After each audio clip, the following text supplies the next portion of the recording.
నా పేరు సురేష్ అడవాలండి. ఏం చేస్తుంటారు? నాది చిన్న వ్యాపారం.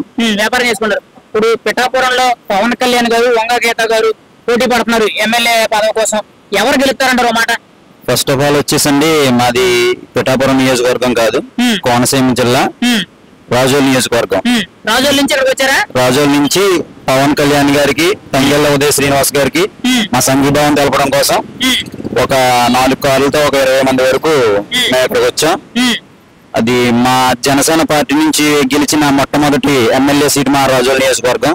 అందుకే మా తరపు నుంచి కళ్యాణ్ గారికి, ఉదయ శ్రీనివాస్ గారికి మా సపోర్ట్ ఇవ్వడం కోసం ఇక్కడికి వచ్చామండి. ఎలా ఉంది ఇక్కడ ప్రజాస్పందన? ఏమంటున్నారు ప్రజల స్పందన అయితే చాలా బాగుందండి. మీరెవరూ రావద్దు, మీరు కళ్యాణ్ గారికి ఓటు వేయండి అని మమ్మల్ని ఎవరు కూడా అభ్యర్థించే అవసరం లేదు. మీరు వస్తున్నారు, మాకు అదే మంచిది. మీరెవరు కూడా మమ్మల్ని ఓటు అడగక్కర్లేదు. మేము ఆల్రెడీ డిసైడ్ అయ్యాం. మెజార్టీ ఎంత అనేది మీ ఊహకే వదిలేస్తున్నాం. పిఠాపురంలో పవన్ కళ్యాణ్ అనే వ్యక్తి ఎమ్మెల్యే గెలవడం ఖాయం. మరి వంగ గీత గారు ఈసారి ఓడిస్తాను ఖచ్చితంగా అంటున్నారు, ముద్రగడ శబ్దం చేస్తున్నారు. ఏమంటారు, ఏంటిది అంతా? పోటీ చేసే ప్రతి అభ్యర్థి కూడా గెలుపు నాది అని అంటారు తప్ప ఓడిపోతాం అని ఎవరు కూడా అనరండి. ఎందుకంటే వాళ్ళు నామినేషన్ విత్డ్రా చేసుకునే అవకాశం లేదు. ఎలాగా బరిలో నిలబడాలి. మేము గెలుస్తాం గెలుస్తాం గెలుస్తాం అని చెప్పేసి వాళ్ళు చెప్తూనే ఉంటారు, కానీ వాళ్ళకి లోపల భయంగానే ఉందండి. ఆల్రెడీ పవన్ కళ్యాణ్ గారి విజయం డిక్లేర్ అయిపోయిందండి. అది అందరికీ తెలిసిన విషయమే. ఏంటంటే ఆవిడ పవన్ కళ్యాణ్ గారి కంటే వయసులో పెద్ద ఆవిడని మనం తక్కువగా కూడా మాట్లాడకూడదు. మెగా ఫ్యామిలీకి బాగా కావాల్సిన ఆవిడ. ఆల్రెడీ ప్రజారాజ్యం నుంచి చిరంజీవి గారి ద్వారా ఆవిడ ఎమ్మెల్యేగా పోటీ చేశారు. అలాంటి వ్యక్తిని మనం ఏమనకూడదండి. ఆవిడ కూడా తెలుసు, ఆవిడ ఒక అడుగు వెనక్కే వేస్తున్నారు తప్ప ముందుకైతే వేయట్లేదు. వెనకాల ఉన్న కేడర్ ఏమంటుందంటే వంగ గీత గారు గెలుస్తారు గెలుస్తారు గెలుస్తారు అనే ఒక మేకపోతు గాంభీర్యాన్ని ప్రదర్శిస్తున్నారు తప్ప ఆవిడ ఓటమి చెందడం ఇంకా పక్కా అండి. మరి ముద్రగడ పద్మనాభం పవన్ కళ్యాణ్ ఓడించి తీరుతాను, ఓడించలేకపోతే కాపు కాదు రెడ్డి అని పెట్టుకుంటానని చెప్పి శపథం చేస్తున్నాడు. పైగా పవన్ కళ్యాణ్ వెనకాల తిరిగి మొలతాళ్లే లేవు, ఆయనకు ఓట్లే లేవు, వాళ్ళని లెక్కలోకి తీసుకుని అంటున్నాడు. ఏంటంటే ఆయన అంత తీవ్రమైన విమర్శలు చేస్తున్నాడు. ఆయన ముద్రగడ పద్మనాభం గారిని మేము ఆల్రెడీ మొదలు పెట్టామండి. రెడ్డి గారు అని పిల్లలు ఆల్రెడీ మొదలు పెట్టాము. ఆయన మేము ఇప్పుడు ఆయన నాయుడు గారు అని మేమేం సంబోధించట్లేదు. ఆల్రెడీ రెడ్డి గారు అని అంటారు. ఎందుకంటే పవన్ కళ్యాణ్ గారి విజయం తథ్యం. ఇంకా ఆయన ఆల్రెడీ మార్చుకోకపోయినా రెడ్డి గారి వాకిట్లో చేరాడండి. ఆయన వాళ్ళ సూరి కింద చేరాడు. ఇంకా ఆయన ముద్రగడ పద్మనాభం గారు రెడ్డి గారే. ఇంకా ఏంటంటే ఇప్పుడు ముద్రగడ గారు వైసీపీ నుంచి ప్యాకేజ్ ఏమని అనుకున్నారంటారా? మరి తీవ్రమైన ప్యాకేజ్ చేస్తారు. పవన్ కళ్యాణ్ గారు 3 పిల్లల గురించి, మెగా ఫ్యామిలీలో ఉన్న వాళ్ళ ఆడపడుచుల గురించి మాట్లాడతారు. ఎంతవరకు కరెక్ట్ అంటారు? ఇలాంటి రాజకీయాలు, ఇలాంటి సీరియస్ బిజీ టైంలో ముద్రగడ పద్మనాభం గారు స్వతహాగా ఆయన అంటే ఆయన్ని విమర్శించే స్థాయి నాది కాదు. ఎందుకంటే నేను చిన్నవాడిని. ఆయన ఏమనుకున్నారంటే పవన్ కళ్యాణ్ లాంటి ఒక వ్యక్తి నా ఇంటికి వచ్చి కూర్చుని కనీసం మంచినీళ్ళు తాగినా సరే నేను జనసేనలో జాయిన్ అయిపోయేవాడిని. పవన్ కళ్యాణ్ నన్ను వచ్చి తను స్వతహాగా వచ్చిన పార్టీలోకి ఆహ్వానించలేదు, అందుకే నేను పార్టీలోకి వెళ్ళలేదు ఆయన మీడియా ముఖంగా చెప్పిన మాట అండి. అలాగే జగన్ గారు కూడా వచ్చి పిలవలేదు. పవన్ కళ్యాణ్ లాంటి వ్యక్తి వచ్చి ఆయన్ని ఆహ్వానించాలి, కానీ ఈయన మాత్రం ఎవరు పిలవకపోయినా సరే వేరే పార్టీలోకి వెళ్తారు. ఆయన వెళ్ళాడు, వేరే పార్టీకి సపోర్ట్ చేయడం, ఇదంతా కూడా ఇప్పుడు మనం రాజ్యాంగబద్ధంగా ఉంటున్నప్పుడు ఎవరు ఏ వ్యక్తికైనా సరే సపోర్ట్ చేసుకోవచ్చు అండి. ఏ పార్టీకైనా కూడా సపోర్ట్ చేసుకోవచ్చు. పలానా వ్యక్తి పలానా కులానికి సపోర్ట్ చేయాలి లేదా పలానా వ్యక్తికి సపోర్ట్ చేయాలని ఏ రాజ్యాంగం కూడా చెప్పలేదండి. ఆయనకి నచ్చిన పార్టీని సపోర్ట్ చేసుకోవచ్చు. కన్న కూతురు ఆయన నా ప్రాపర్టీ కాదన్న వ్యక్తి ఆయన విలువల గురించి మనం మాట్లాడాల్సిన అవసరం లేదండి. మాట్లాడాల్సిన అవసరం లేదు. కూడా తెర మీదకి వచ్చింది రాజేష్ మహాసేన్ అనేవాడు. ఆయన రీసెంట్ గా నిన్న ఒక పోస్ట్ రిలీజ్ చేశారండి. జగన్ కంటే పవన్ కళ్యాణ్ చాలా డేంజర్, పవన్ కళ్యాణ్ తీరాలి, పవన్ కళ్యాణ్ ఎన్ని నియోజకవర్గాల్లో పోటీ చేస్తాడు, అన్ని నియోజకవర్గాల్లో ఓడించాలి. ఏంటంటే జగన్ కన్నా పవన్ కళ్యాణ్ డేంజర్ అంటారా? మాట చెప్పండి. ఈ ఎలక్షన్ టైం దగ్గరికి అవుతున్న కొద్దినండి జనాల్ని ఏ విధంగా మనం డైవర్ట్ చేయాలా అనేసి కొన్ని కుతంత్రాలు పనడానికి ఇలాంటి ఆశావాహులండి. టికెట్ ఆశించి ఆల్రెడీ ఎమ్మెల్యేగా ప్రకటించబడిన వ్యక్తిని రాజేష్ మహాసేన్ గారు. ఆయనకి అక్కడ పూర్తి వ్యతిరేకత, ఇంకా నామినేషన్ కి వెళ్లకుండానే పూర్తి వ్యతిరేకత, టికెట్ ప్రకటించిన కొన్ని గంటల్లోనే తీవ్ర వ్యతిరేకత వచ్చిందండి గన్నవరం నియోజకవర్గం నుంచి. దాన్ని బట్టి ఆయన వీళ్ళు వ్యతిరేకించిన వాళ్ళలో జనసేన, టీడీపీ, బీజేపీ, వైఎస్ఆర్సీపీ నుంచి కూడా తన సామాజిక వర్గం నుంచి కూడా చాలా మంది ఉన్నారండి. వాళ్ళందరూ వ్యతిరేకించడం తోటి రాజేష్ మహాసేనకి ఇప్పుడు ఎటు వెళ్ళలేని పరిస్థితి.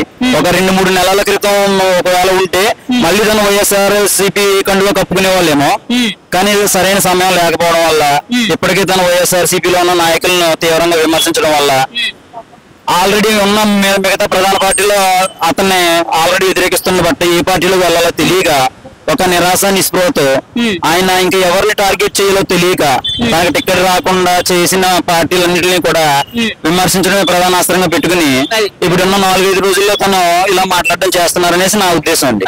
ఇప్పుడు రాజేష్ మహాసేన అనేది అసలు మహాసేన అనేది పెట్టిందే BC SC ST minority caste కి సంబంధించి అందులో బడుగు బలైన వర్గాల ప్రజలకి న్యాయం చేయడానికి అన్నారు. ఆయన న్యాయం చేసిన దానికన్నా రాజకీయం చేసింది ఎక్కువ కనబడుతుంది కదా. ఇప్పుడు ఆయన ఎమ్మెల్యే టికెట్ ఆశిస్తున్నాడు అంటే రాజకీయం కోసమే కదా. వాళ్ళ సామాజిక వర్గంలో ఉన్న ప్రజలకి కాతో మంచి చేసినట్టు ఎక్కడ కూడా పెద్దగా పేరేం కనిపించలేదు. మరి ఎమ్మెల్యే టికెట్ ఆశించి ఇవాళ రాలేదని చెప్పి ఆయన నోటుకు వచ్చినట్టు కొన్ని రోజులు వైసీపీని తిట్టి, కొన్ని రోజులు టీడీపీని తిట్టి, కొన్ని రోజులు జనసేన తిట్టి, మళ్ళీ కొన్ని రోజులకి మళ్ళీ వైసీపీ పక్షం చేరి ఇలాంటి రాజకీయాలు చేయడం ఎంతవరకు కరెక్ట్ అంటారు?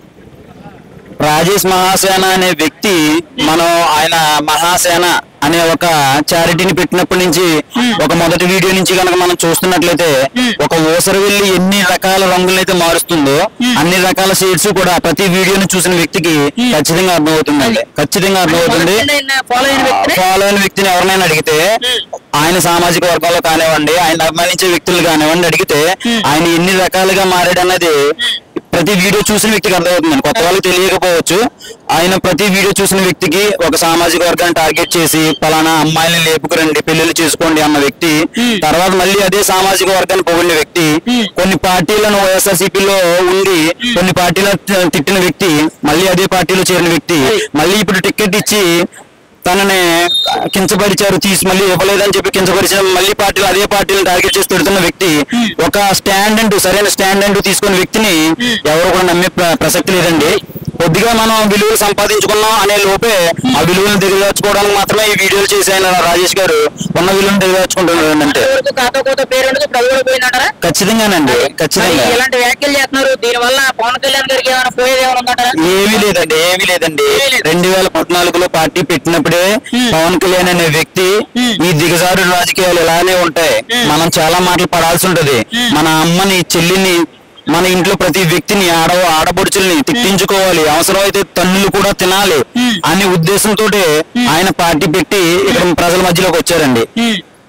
మొత్తం నియోజకవర్గం మొత్తం ఒక్క సీటు తప్ప తను పోటీ చేసిన 2 చోట్ల ఓడిపోయినప్పుడు కూడా కృంగిపోయిన ఒక్క వ్యక్తి ఈ దేశంలో ఎవరైనా ఉన్నారంటే ఒక పవన్ కళ్యాణ్ మాత్రమేనండి. మరి ఈసారి ఆయన గెలుపు అనేది ఎలా ఉంటుంది అంటారు? ఒక్క మాట గెలుపు అనేది ఇంకా మనం గెలుపు గురించి మాట్లాడుకోవడం మనం ఆశాస్పదమే అవుతుందండి. ఎందుకంటే మెజారిటీ ఎంత మెజారిటీ వస్తుంది అనుకుంటున్నారు అని అడగడమే బాగుంటుంది అనుకుంటున్నారు. ఆయన గతంలో 2019లో పోటీ అయిన 2 సీట్లు ఓడిపోయి ఘోర పరాజయం పొందారు. ఎందుకంటే ఆయనకు ఉండే క్రెడిబిలిటీ కానీ ఆయనకు ఉండే ఫ్యాన్ ఫాలోయింగ్ కానీ దేశంలో కానీ ఎవరికీ లేదు. మరి అలాంటి వ్యక్తి 2 చోట్ల పోటీ చేసి 2 చోట్ల చాలా పరాజయం పాలయ్యాడు. కానీ ఆయన గెలుపు అనేది అంతకు మించి ఉంటుందని కొంతమంది చెప్తున్నారు. మీరేమంటారు? మీడియా ముఖంగా నేను ఈ విషయాన్ని పంచుకోవచ్చో లేదో తెలియదు కానండి, నేను పవన్ కళ్యాణ్ గారి ఓట్ల లెక్కింపు జరుగుతున్న సేపు చూస్తున్నాను. భీమవరంలో భారీ మెజారిటీతో గెలవబోతున్న పవన్ కళ్యాణ్ అని చెప్పి ప్రతి ఛానల్ చెప్పింది ఒక అర్ధ గంటలోనే మొత్తం అంతా కూడా మారిపోయిందండి. దాన్ని ఎలా మ్యానిపులేట్ చేశారో తెలియదు కానండి. పవన్ కళ్యాణ్ అనే వ్యక్తి ప్రజలు ఇప్పటివరకు చెప్తున్నారు, మాకు పక్కనే ఉన్న నియోజకవర్గం కాబట్టి మేము భీమవరం వెళ్ళినప్పుడు ప్రతిసారి చెప్తున్నారు మేము పవన్ కళ్యాణ్ కే ఓటేసాం అని చెప్తున్నారు. ఆయన ఓటమి ఎలా చెందారనేది తెలియదు కానండి, అది ఆ పెరుమాలకే ఎరుక. ఈసారి మాత్రం ఆయన పక్కాగా గెలిచి తీరుతున్నారు. మెజార్టీ అంత అనేది మనం ఓకే అందాలండి. అది ఖచ్చితంగా గెలిచి